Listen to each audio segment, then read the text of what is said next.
So yun guys, bali nakapag-layout na tayo ng mga flexible hose. So yun yung ating square box na pag-splicean para sa ating main at yung load side natin.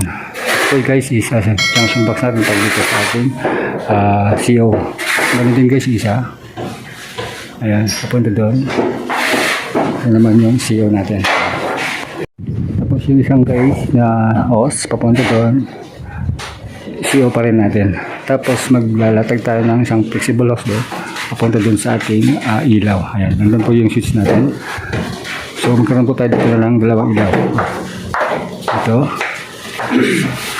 Dito rin guys yung isa. Ay dalawa. Ayan. Saka dito. Ayan. So ito guys yung ating CO. Ayan, CO. Dito tayo nagpadaan kasi guys ng wala para sa CO natin kasi hindi walang abang dito sa flooring. So dito tayo sa taas nagpadaan ng ating CO. So ngayon guys ang supply natin is ito para sa LO natin. Yan, white at saka blue. Ito yung supply natin para sa LO. So ngayon guys magkakaroon po tayo ng 3-way.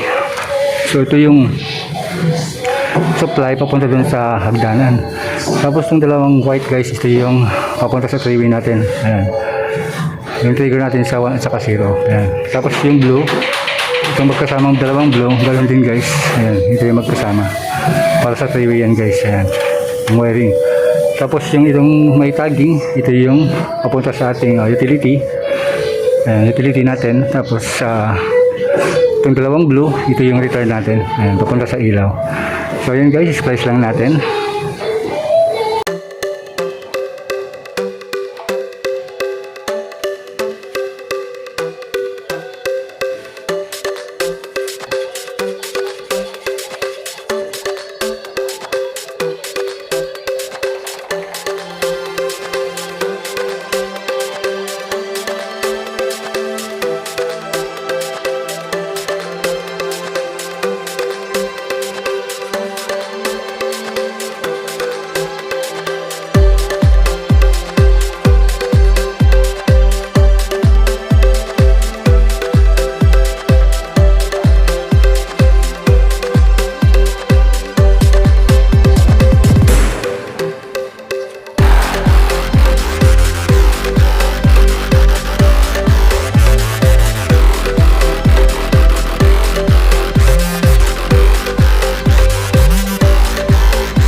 So ito yung guys yung wiring natin. Ayan. So ito yung panel box natin. Ayan. So nilagyan na natin yung kanyang mga breaker. Ayan. Guys.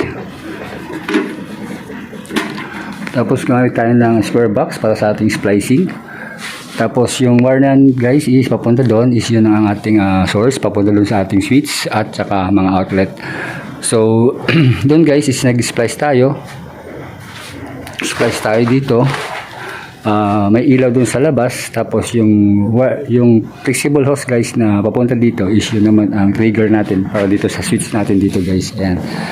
So magkakaroon po siya ng dalawang pin light dito. Ayan.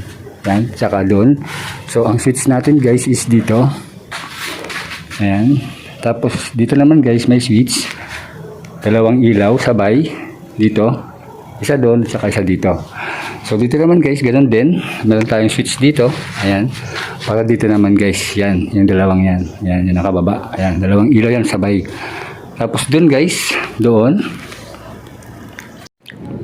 So guys, ayun. Pag nagtapos na nila itong ating ceiling, sa pagbubida nila, is magbubutas na tayo para sa ating pin light. So yun po guys, ang ating electrical wiring para dito sa ground floor. So pagkatapos nito guys is i-operate na natin, pailawin na natin. Ayan. Tuloy natin mga switch yan. So, ito yung fix, ito is ilaw dito.